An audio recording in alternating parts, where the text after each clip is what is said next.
नाजरीन, आप देख रहे हैं रियासत का मशहूर व मकबूल यूट्यूब चैनल बज़्म आईना वकील साहब पोस्ट। सैयद कुदरतुल्लाह क़ादरी वकील साहब एक बार फिर करनूल की इंतहाई ज़रूरी अहम ख़बर के साथ आपके रूबरू हाजिर है।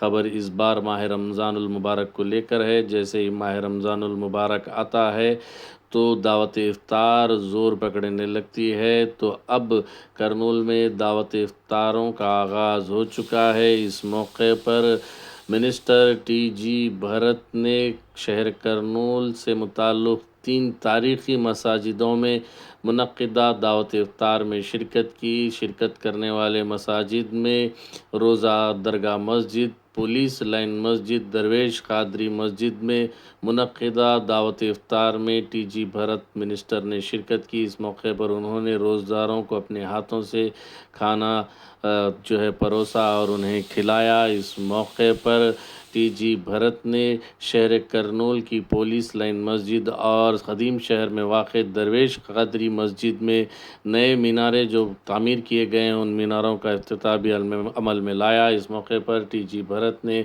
बताया कि माह रमज़ानुल मुबारक एक पाक महीना है। इस महीने में ज़्यादा से ज़्यादा इबादतें करनी चाहिए। उन्होंने कहा कि तेलुगु देशम पार्टी मसाजिदों की और वक्फ प्रॉपर्टीज़ की तरक्की के लिए काफ़ी संजीदगी से काम कर रही है।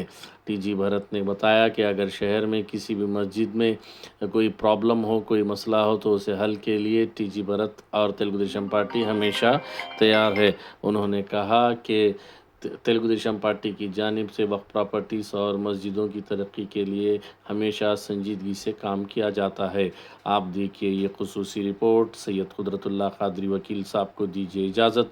अगर आप हमारे चैनल को अब तक सब्सक्राइब नहीं किए हैं तो ज़रूर सब्सक्राइब करें, लाइक करें, शेयर करें, कमेंट करें, बेल बटन दबाना ना भूलें ताकि लेटेस्ट वीडियोस आप तक बआसानी से दस्तयाब हो सके। मौला नी मौला मौला नी मौला मौला नी मौला मौला नी मौला।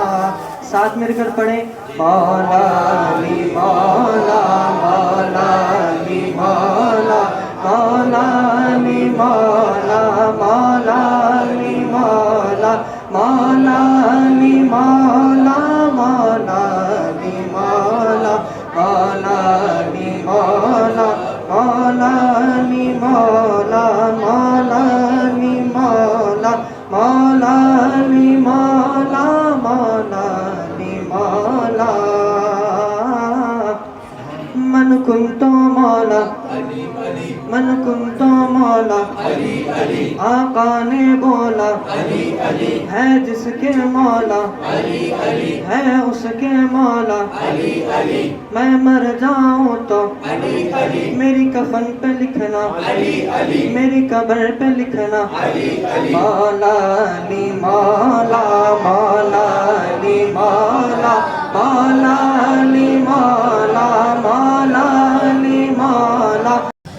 అస్సలాముఅలైకుం, అందరికీ నమస్కారం. ఈరోజు పోలీస్ లైన్ మసీద్ దగ్గర పోయినప్పుడు అక్కడ ఎక్స్ప్లెయిన్ చేయడం జరిగింది. ఇది ఇంకో ఉదాహరణ అండి. కమిటీ మెంబర్స్ బాగుంటే మసీద్ని ఎంత బాగా డెవలప్ చేస్తారనేది ఇది ఇంకొక ఉదాహరణ. ఇదో మిలా దో మినార్సే కాకుండా బ్యాక్ సైడ్ వరకు రోడ్ వరకు లోపల ఇన్సైడ్ మసీద్లో అంతా కూడా చాలా బాగా డెవలప్ చేశారు, అంబియన్స్ పెంచారు. సో కమిటీస్ అనేది చాలా ముఖ్యమండి. మసీద్లో మంచి కమిటీస్ ఉంటే డెవలప్మెంట్ అనేది చాలా బాగా జరుగుతుంది. So this is one more example. 85 feet మినార్ని ఇక్కడ ఏర్పాటు చేసి మహబూబు వాళ్ళ మిత్రులు కమిటీ మెంబర్స్ అందరు కలిసి మంచి పని చేశారు. డెవలప్మెంట్ కూడా బాగా చేశారు మసీద్ని. సో నేను మరీ చెప్పేది ఏమంటే, కర్నూలులో ఎక్కడైనా మసీద్లలో కమిటీస్ సరిగ్గా పని చేయకుండానో లేకపోతే ఏమైనా ఇష్యూస్ ఉంటేనో మా లీడర్స్ కానీ మా దృష్టికి తెస్తే అది సెట్ రైట్ చేస్తే ఆ మసీద్ డెవలప్ చేసేదానికి అవకాశం ఉంటుంది. కాబట్టి నా సైడ్ నుంచి ఐ థాట్ ఈ మెసేజ్ అనేది మీకు చెప్పాలనిపించింది కాబట్టి చెప్తున్నా. సో ముఖ్యంగా మా లీడర్స్ అనుకోండి, మేము అనుకోండి, డెవలప్మెంట్ కోసమే మేము ఉండేది. అండ్ మా దగ్గర ఉండే లీడర్స్ కూడా కంటిన్యూస్గా అదే ట్రైనప్ చేసాము. డెవలప్ చేయాలా, ప్రజలకి ఏమన్నా ఇష్యూస్ ఉంటే దగ్గరలో కనుక్కొని ఇమీడియట్గా సార్ట్ అవుట్ చేసే దాంట్లో ఉండాలనే ఉద్దేశంతోనే అందరు పనిచేస్తున్నాం. సో మా ఎన్డీఏ ప్రభుత్వం under the leadership of Chandrababu గారు అందరినీ సమానంగా చూసుకునే ప్రభుత్వం మాది. ముస్లిమ్స్, హిందూస్, క్రిస్టియన్స్ అందరినీ మంచిగా చూసుకునే ప్రభుత్వం ఇది. అది రంజాన్ టైంలో ఇంత మంచి కార్యక్రమం చేసిన దానికి మహబూబ్ గారికి మరీ ప్రత్యేకించి ధన్యవాదాలు చెప్తున్నాను. Thank you.